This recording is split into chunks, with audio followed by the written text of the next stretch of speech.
U-turn, but I'd rather them do a U-turn and provide school meals for the kid, and have a bit of red face than not do it at all. So for me, who's actually not a conservative voter, I'm just happy that they turned it down, and the fact that it took to get there. But it's like a lot of things in life, sometimes, a lot of different times you'll get wind blown in your sails from different places, and you don't always know where it's going to come from. And the fact that Rashford got involved is great, and I know it's probably not ideal for everybody in government and that it shamed them up, but whatever it took to make that happen is the end result, really. Kids are going to eat. Yeah, I think definitely second that. I think what's positive is that it shows that decisions can be changed, even though they seem to be cast in stone.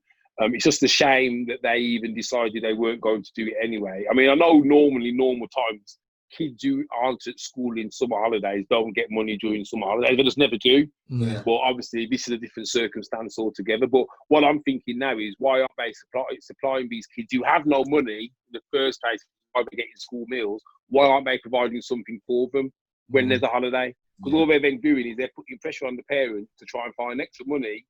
They've got to find extra money that they haven't got to find anyway, normally, because the kids are being fed. Yeah, I suppose playing devil's advocate, people would just turn around and say, listen, we look after your kids when they're with us.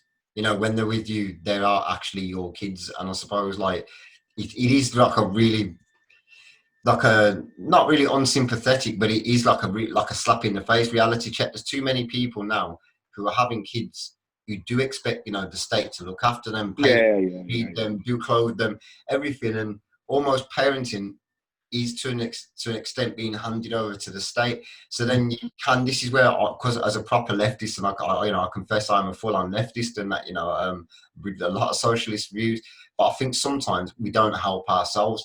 And if we bend too much and give too much without any sort of initiative to say, but the alternative is better. And you'll know this yourself, Nigel, from you'll hear stories, but definitely from people who will say, I am better off being on the dole. I've heard that many times. Sure. The difference, Wayne, between the two, and I know this because I've got a friend who's in this quandary now. It's either work 30 hours plus and have X amount of money a week, or be on the dole, do what I want with all of my time, and I'm about £50 worse off a week, £40. And for some people, they're not having to worry about the bills. Like, you don't worry if the gas man's going to get his money. You don't worry if your rent's going to pay. So for them to have that £40-50 loss is easy, especially if they do a little something on the back, under the table. And that's what happens with a lot of people. They're not incentivized to go out there and take care of the situation. So especially now when people have got 3 or 4 kids, and this is not to be judgmental of anybody in that situation, but I'm saying this is an example I could give, not a typical example, but there could be many. If you've got 3 or 4 kids and you're not, say the system has already helped you for so long and give you, free school lunches and school uniforms and everything, and then all of a sudden, you think, I want to go out there and better myself. I'll get myself a little office job, or I'll do, like what I did, I'll become a truck driver or whatever it is. And then you find out that, I've got no money, but now I've got 3 kids, but their clothes were taken care of before, and now I don't know how I'm going to get their clothes. Because your £50, I've actually got to save up for their clothes now, so that even isn't in mine anymore. Yeah. And it creates a society that I think isn't conducive, for people or the actual overall society. And in Germany, that wouldn't be allowed to happen. Well, the thing is, when was it Black Bond who came on who said that he had to go on the dole in Germany because it was Black Bond, mate, he got rewarded handsome for being on the dole. What he said, I think he got he got 60%, and he gets 60%. And he was well looked after. 60% of whatever you earn is what they will pay you. So if you're on £100,000 a year, they're going to pay you 60% of that while you're unemployed. And that was after years. I think that's for 1 year. 1 year, yeah. It goes down and it's half or something. Not half. After that, you go into social help, which is like 380. 300. No, it's like 790 euros a month, so they'll pay basically an apartment up to a certain size. Maybe if you've got family and stuff, you probably get a bit more. I just know it But is. the thing is, things don't match up, do they? Because the reality is, you know, if you think about it, let's say, I don't know, 20 years ago, average wage in the UK was like 24 grand. It's not much. It's about 32 now. Yeah. And the way that the economists always said is, you know, you've got to see your income and outgoings as a percentage, and you should never be spending more than X percent on rent, energy, food, blah blah, which always meant that you had at least some disposable income. Mm. Right now, even though we've got minimum wage, people are literally getting paid, and by the time they've paid out, they're right up to the limit. They're right up to the limit. So you can't bet yourself. You can't afford to go to college and pay for a course because you're gonna either have to save for it or you're gonna have to take a loan for it. Mm. So you can't invest in yourself. You can't really start a business unless you're earning, you know, 30 odd grand a year and you're maybe living with your parents still, or 30 odd grand a year and you're catching someone on someone's sofa. It's very difficult for people to rise above that kind of level anyway. And I think it's a bit of it's a trap, isn't it? For some people, they're trapped even though they want to get out. It's too big a sacrifice for them to make to better themselves. So it's a spiral, and then comes mental health with all that, because then there's a sense of worth, and you know, it's terrible, really. I don't know. You know, the more I think about it, I remember Wayne mentioned universal wage. Oh my God! You said five months ago, and I laughed at him. Wait there, wait there. I said this to you years ago, and you was like, "No." Man, you said it to me when you came to Germany, and I was like, "What about basic income?" Remember, you was like, "No, that would never work." I was like, "That would be the best thing for everybody."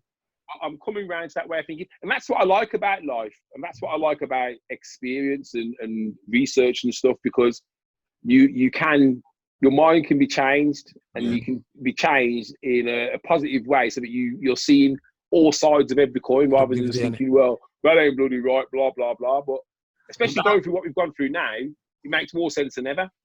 Yeah. I find even doing what we're doing now calls that into questions a lot. Like, I find myself being more objective to things. I find myself challenging things and challenging people more. I find myself more alert and more open to not just discussions and that, but just new people who I haven't interacted with before. And that, I think I'm just opening up into like this whole realm now, and I'm also part of this passing energy where this, even though it's being tainted somewhat, this whole, you know, this feeling of change is coming in certain ways. And at least if not growing, man, you're growing. We're growing as a people, and there's definitely a lot of people out there researching and learning about things and trying to understand things, and there's change happening. And I think we're only halfway with the movement now. I think with everything opening up, I think a lot of people are hoping that we lose traction now and people lose focus. Like the Black Lives Matter and what was happening was like last week's story. I hope that we don't lose that momentum and stuff. I think it's going to carry on, man. It's going to carry on, man. You're good. Have any of you guys watched the 13th? Yeah, I watched it. Remember? Do we speak about it? Well, I think we spoke briefly. So obviously, last time you was on, Simon, I kind of said regarding racism, well, you know, almost kind of like, well, I ain't got to worry about that. But I went off and watched the 13th, because I think it was on about the riots and stuff, and you know, should these things be happening? I now understand not just about now, but about the why, and how ingrained it all is, and how it's all linked. How Jim Crow just became American law, and all they did was take the word black out, but just make sure that it meant black people.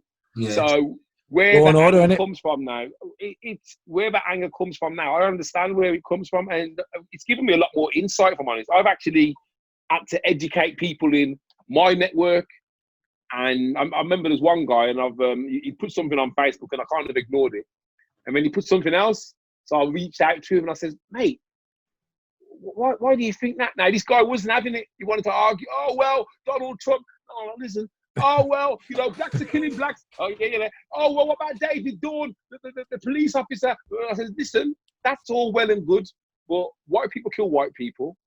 That police officer, unfortunately, was in the wrong place at the right time. You can't tar the whole of a movement for a couple of thugs. Yeah. And, mate, you're saying about all lives matter. let's me and you go to France and we'll both throw our passports in the sea, and then we'll both go to border control, and let's see who gets back first. Yeah. Let's see who gets back to England first. Yeah. And he was like, well, what are you trying to say? I'm saying, listen, if you want to do that experiment anytime, you let me know. I'll pay for the tickets. Yeah. We'll see who gets back to England first. Who gets a hard time? Who gets told, you're not English, African, or whatever. And let's see who gets back first. He was like, oh, well. And he didn't actually agree with me, but he did promise to go off and watch the 13th and to read the Jim Crow laws. Yeah. Because I think that's very powerful as well. When you are having that discussion with people and they say, oh, all those matters, say, hey, what? That's fine. Go and read the Jim Crow laws. Go and watch the 13th, then come back and we'll have a proper discussion because you'll then understand. The thing with America is because it's up in your face, it's like it's there. Whereas in England, it's a lot more covert. It's discreet. We still have them same laws. We still have, but it's just in a different way. Yeah, it's like. I tell you an exercise to do next time, Simon. I don't know if you've got the Evening Mail app. But every week they put in the criminals or for the month, and it tells you what they've done and the sentences. Go and have a look at the sentences where there's a gang of men and there's black and there's white, and go and see the difference between the sentences in terms of how many years. Yeah, it's ridiculous, there man. It is right in your face, that is. I'm gonna have to have a look at this, man, because just things like this, I think we need to be looking a lot closer into. And that, in fact, it's not even just looking closer. Like I bet we've all been doing it now. It's like when we are seeing things now, especially when we referenced it and saying, that needs to be said, that needs to be shared. Where a lot of things before I used to be like, oh, that's a bit decisive. I don't really want to incite a conversation. Innit? Now I feel like I'm almost begging people to come to me and challenge my beliefs. Me too, man. You know what I mean? Bring it. Yeah. I think, I'm not there. The thing is, right, someone's opinion is someone's opinion. And as human beings, the one thing we've all been blessed with is our own minds. Now, I can't force my opinion on anybody. All I can say to them is, if you are interested in seeing that alternative view, then go and look at these few things. And if that doesn't change your mind, that's fine. I can't do anything else. Yeah. But if after reading that, watching that, you can't understand, then that's just how it is. Yeah. But I get it now. Ignorance is bliss, innit? Mate, we're all ignorant at one stage. Yeah, sure. I think we're ignorant. Sorry, mate. Sorry, I was just going to say the problem that I've got is that when you're trying to get people to look, if you was literally physically trying to turn a man left to look, the force that he's trying to turn his head right is unfathomable. Leave him. The thing is, this isn't about us forcing anything on anybody. Yeah. The thing is, some people will want to listen. Some people will never want to listen. Now, I'm sure in the world there's been people who have been really racist all their life, and then they've had an epiphany and realised, oh my God, why have I been carrying all that hate all that time and feeling like shit? Let's be honest, mate. We all know if you was to carry hate around with you 24/7, how do you feel as a person? Angry, miserable. You can't say you're happy. It's more than anything. Everything. Listen, I carried a lot of hate for many years, as you know, for certain people and that, man. And to be honest, more than anything, I just remember being so fatigued by it all. Yeah, exactly. It's tiring. I'm not saying I feel sorry for people who hate on other races, but I think, man, if you don't want to have a better way of living, a better way of thinking, then what's give you all the tools. All you got to do is just read and absorb and understand, or try and understand. But if you don't want to do that, then hey, go and pick fields, and go and pick veg for the rest of your life, or whatever it is you're doing. Last week, I sent something in this post that, or in a group that Simon's running about this guy saying that resembled a certain character from a film. Yeah, I remember that. Yeah. Anyway, so like this week's obviously a new week. So today I went up to the guy. Well, no, yesterday I went up to the guy and I tried to give him a fist in it. I was like, here you go. Hey, what's up, man? He looked at me with the most disgusting look and never said hello, never gave me a fist, and just looked at me. I was like, screw yourself then. And then, I realized, I was like, see, the moment I challenged him on his bull BS, that's when he fell out with you, bro. He doesn't like me anymore. Before that, as long as I took his rubbish, and that's racist, that's deep racism, man. Once, they're like, as long as you accept my jokes and you like when I call you black or the N-word or whatever, you're good. We're good. The moment I challenge him and say, that's wrong, I ain't talking to him no more. That guy's got a chip on his shoulder. That's the boozer, the bad black guy that's walking around. But I've never been like that for 2 years. You know, I've been a nice guy. I've always respected everybody. I've never insulted anybody or anything. The moment people insult me, it's all right. But the moment I stand up for myself, it's not all right. You know, and I've noticed that a few times where I work, that's deeply embedded racism, really, that we need to get. And that's why I wouldn't. You gotta play the black man. Hey, yeah. And that's why I wouldn't agree with you, Nigel, where you said that we got to just leave him. No, we got to show these geezers. Look, I'd rather make. No, I hear you, man. I hear you. But what I'm saying is, if someone says something that is addressed to me or whatever, I'm going to say something. Yeah. But I can't force somebody to think differently unless they're prepared to meet me halfway. Yeah, that's true. Some people are stupid. Halfway is because all you end up doing is arguing. You're arguing over someone saying, "No, I'm not gonna listen to what you're saying to me." Yeah. What's the point? Why waste your energy? That's true. Yeah.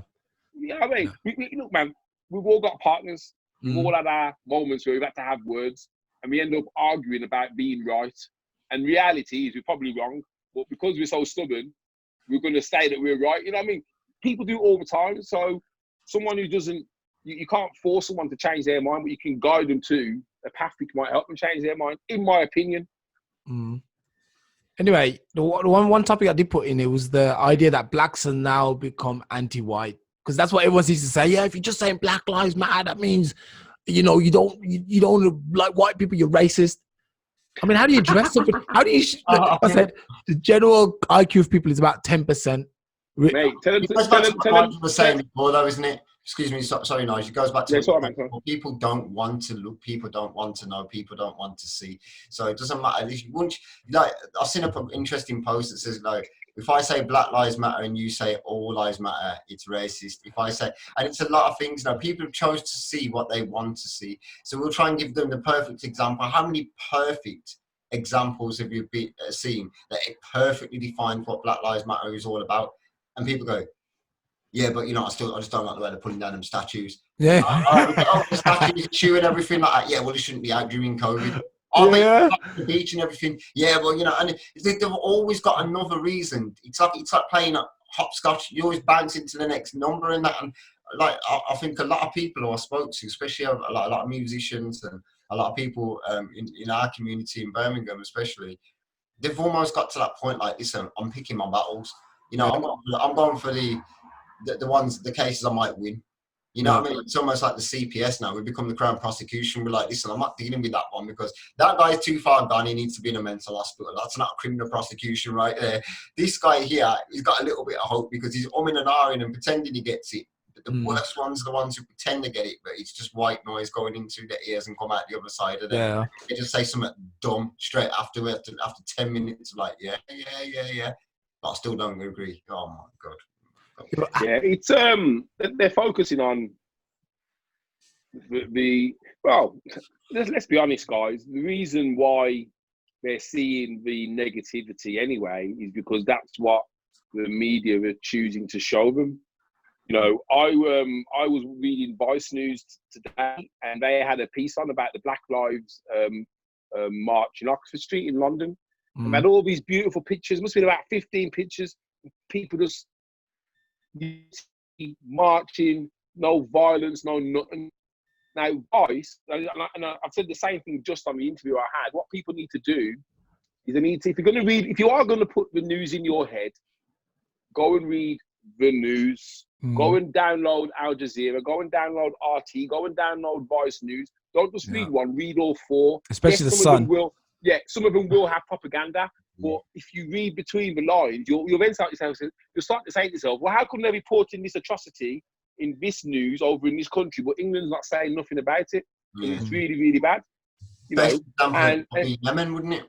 Yeah. So you see you just get a more balanced view. I mean, I hate the news, but if I do read the news, I don't just read the UK's news. I read the world's news. I read Europe's news. I want to see, you know, what's going on. What are they saying about, you know, what I do find with RT, they're very dismissive of anything to do with, you know, social movement, LBQT community, you know, Black Lives Matter. It's all a bit of not even a joke, but they're kind of, like they're making noise about. But it's good to see that point of view. And some of the arguments that I've seen in there before have been, good arguments. Not about Black Lives Matter, about other things. They talk about British politics from a different perspective. They show you. Interesting. They show you holes that you don't even think of. You think, I haven't considered it like that. So, well, yeah, it's all the news, mate. That's why these people they say, "Oh, you're putting down statues and you're rioting," because that's all they heard. Last week Aston Villa kicked off the Premiership, and all the players from Villa and the other side, they all took a knee. Black Lives Matter. Do you know that one of the papers the next day, instead of reporting that as the main headline, spoke about, oh yes, Premiership stars thank the NHS. So the whole point of what they did was like in the print, but the headline was about the NHS. And I thought, what a cock-a-fart. Even when you get the opportunity. Dilute that story right down to... Exactly. Even when you get the opportunity to put a positive on it, it's like, oh no, let's hide it in the fine print. Yeah. Well, they call that actually in legal terms. If they do that, it's more to do with like not answering the same question. So what you're saying now is this was the narrative, but they just completely played a whole different narrative. In like court, or when people do, like when you're speaking to a politician or somebody, they call it the straw man, and they'll say literally is that you ask one question, they'll give the illusion of answering the question, but completely take off into a different and basically answer a completely different question. And that's kind of what you're on about with this narrative, though. What they've done is going, yeah, man, we're taking a knee, Black Lives Matter on the back of every shirt. Yeah, man, look at the NHS, brilliant, lads, brilliant. Now look at the NHS, and like, when there's some about some black people and that, like, crazy, mate, crazy. But did you get to see my message, Alstadio? Yeah, I've seen it. Yeah, hold on, give me a sec. Oh, I thought that's what you were doing during this. Yeah, that's what I'm doing. Message in a bottle. I want to get onto the story anyway. There's been a bit of controversy in the Black Country. Did we mention this a bit earlier? Oh no, we was talking about this offline. The black boy. Yeah, I know about this. You know what? The Black Boy pub. Yeah, the Black Boy pub. Actually, it's more of them, and it's not just one. There's one in I never saw it, Black Country. Hello. Hi, welcome back. Where is it, Nigel? It's somewhere in Black Country, isn't it? Retford. Where's Retford? Retford. That's Nottingham. There's a Black Boy pub. There's it's not just exclusive to one place. They have them all over England because that was. There's two stories, and obviously, there's the racist story, and there's a story that apparently was referring to the one of the kings back in the 1600s who was actually a black guy. But these don't look like that guy. I don't care when I look at this picture. This guy's got a fez on, and he's got.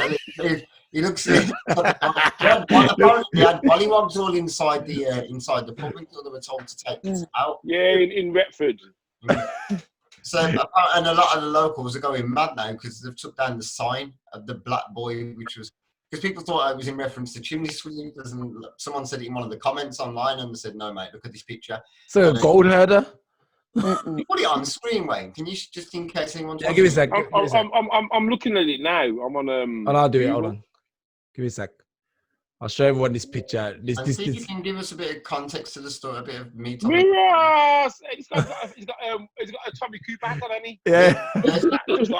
Just like that. I love Tommy Cooper. One sec. Here we are. Hang on. All right, wait a little. Can you see that? What is outside the... Black pub sign removed over protest fears. Landlady has taken down a pub sign over fears it may be targeted by anti-racist racism protesters. I mean, yeah, right. It's in Nottinghamshire. She runs a black pub in Nottinghamshire. There's a few of them. There's about they're all over England. 3, 4, 5, 6, 7, 8, 9, 10, 11, 12, 13, 14, 15, 18 called the Black Boy in across the UK. Wow. Good God. I don't know what to say about it, man. I think it's openly racist. I mean, the thing is, it's like the minstrels. Historically racist, more than, what I mean? It's probably people are not moving at times. They've left it be, and it's one of those. I think the call that natives have. Let's be honest, guys. What's the biggest thing that people are resistant to? It's change. Yeah. No matter, if you think about even just work, when your boss says, "Right, this is the way we're doing things now," he's like, and a lot of these people they're just the same as what you're saying before, Simon. they're resistant to change. They don't want it to be. It's like, the thing is, that sign doesn't mean their drinks are any cheaper. That sign doesn't mean they get free food. Well, they would go and demonstrate outside there to protect that sign. And it's like, really? Oh, You know, you can't see the offence that causes, and you're prepared to stand outside. You're, we're going to protect our sign. It's like, but the sign doesn't do anything. You know, what about if we change the pub's name? Wouldn't that be better than just taking out the sign? Change the pub's name.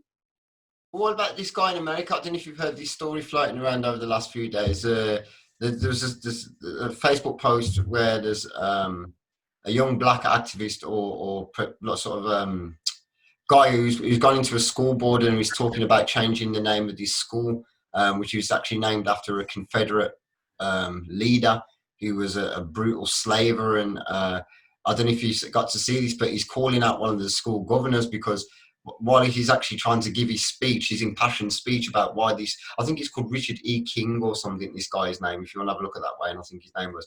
And they're saying he was basically a Confederate soldier, but he was also, like I say, an absolute brutal slaver. And obviously the Confederates lost the war against the North, which was, the North was fighting to get rid of slavery and the South was fighting to keep slavery. So that's where the lines were drawn.